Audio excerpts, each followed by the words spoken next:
আবারও হরমুজ প্রণালী বন্ধ করে দিয়েছে ইরান। এর কারণ আমেরিকা ও ইসরায়েল যুদ্ধবিরতি লঙ্ঘন করেছে। ইরানের শর্ত ছিল কোন অবস্থায় লেবাননে হামলা করা যাবে না, কিন্তু ইহুদিবাদীরা বৃষ্টির মতো লেবাননে ব্যাপক হারে হামলা পরিচালনা করেছে। এতে করে কমপক্ষে 190 জন মানুষ দুনিয়া থেকে বিদায় নিয়েছে একদিনেই, যার ফলে ইরান জানিয়েছে হরমুজ প্রণালী বন্ধ। একই সাথে আমরা যুদ্ধ আবারও শুরু করব। একই সাথে বুধবার গভীর রাতে মার্কিন এফ 16 যুদ্ধ বিমান থেকে ব্যাপক হারে গোলা বর্ষণ করে ইরানের কয়েকটি শহরে। ইরানের বিদ্যুৎ স্থাপনা ধ্বংস করার জন্য মার্কিন যুক্তরাষ্ট্রের প্রেসিডেন্ট যে বক্তব্য দিয়েছে সেটাকে বাস্তবায়ন করতে যাচ্ছে আমেরিকান সৈন্যরা।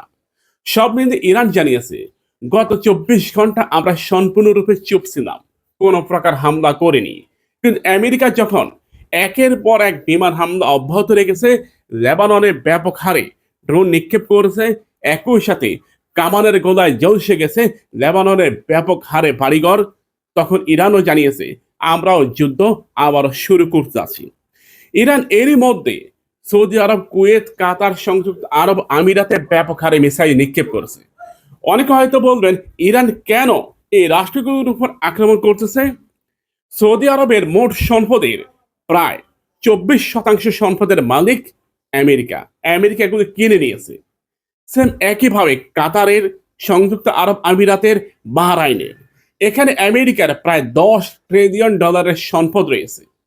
ইরান সেই সম্পদগুলোর মধ্যেই মিসাইল নিক্ষেপ করতেছে, ড্রোন নিক্ষেপ করতেছে। এবার বিষয়টা বুঝতে পেরেছেন? অর্থাৎ আরব রাষ্ট্রগুলো চাচ্ছে ইরানকে ধ্বংস করে দিতে। সে কারণেই এই যুদ্ধবিরতির প্রস্তাবকে আরব রাষ্ট্রগুলো প্রত্যাখ্যান করে মার্কিন যুক্তরাষ্ট্রের প্রেসিডেন্ট ডোনাল্ড ট্রাম্পের উপর চাপ প্রয়োগ করেছে। মিস্টার ট্রাম্প কৌশলে এই যুদ্ধটাকে ধীর গতি করে ফেলেছেন। আগে যেমন জোরালোভাবে হামলা করা হতো, এটা এখন আর হবে না। এখন ফাঁকে ফাঁকে মাঝে মধ্যে একটা দুইটা বিমান হামলা করা হবে। এতে করে ইরান ধীরে ধীরে শেষ হয়ে যাবে। এটা ইরান বুঝতে পেরেছে। ইরান এই কারণেই নতুন করে আবার হামলা শুরু করেছে। ইরান জানিয়েছে যুদ্ধবিরতির প্রস্তাব আমরা গ্রহণ করেছি, আমেরিকাও গ্রহণ করেছে, কিন্তু বুধবার ভোর রাত থেকে ব্যাপক হারে বিমান হামলা করাতে একই সাথে লেবাননের বিপুল হারে মানুষ দুনিয়া থেকে বিদায় নিয়েছে। তাই যুদ্ধবিরতি আগে তারা লঙ্ঘন করেছে। ইরানের পক্ষ থেকে জানানো হয়েছে হরমুজ প্রণালী খুলে দেওয়া হয়েছিল। বেশ কয়েকটি জাহাজ চলাচল করেছে, যাদের প্রয়োজন ছিল তারা দ্রুত গতিতে হরমুজ প্রণালী ত্যাগ করেছে। কিন্তু যখন তারা এটা আবার শুরু করলো যুদ্ধটা, তখন আমরাও আমাদের মেন যে ট্রাম্প কার্ড সেটা ব্যবহার করেছি। হরমুজ প্রণালী হচ্ছে এই বিশ্বের অর্থনীতির ফুসফুস, হার্টবিট। ইরান সে হার্টবিটটা বন্ধ করে দিয়েছে, যার ফলে মার্কিন যুক্তরাষ্ট্রের উপর আরো বড় ধরনের চাপ পড়বে। অনেকে আমাদের কাছে জানতে চায় যে আমেরিকা কেন যুদ্ধবিরতি চায়।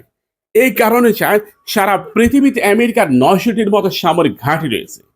এই সমস্ত ঘাঁটিতে বিপুল পরিমাণ সমরাস্ত্র, গোলা বারুদ, যুদ্ধ বিমান, যুদ্ধাস্ত্র রেখে দিয়েছে।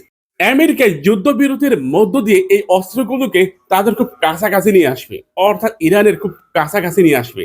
যেমন সংযুক্ত আরব আমিরাতে, কাতারে, বাহরাইনে, এমনকি সৌদি আরবে, কুয়েতে, এই সমস্ত অঞ্চলে আমেরিকা তার সর্বোচ্চ অস্ত্র মজুত করবে।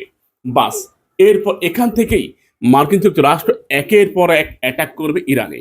এটাই বিষয়।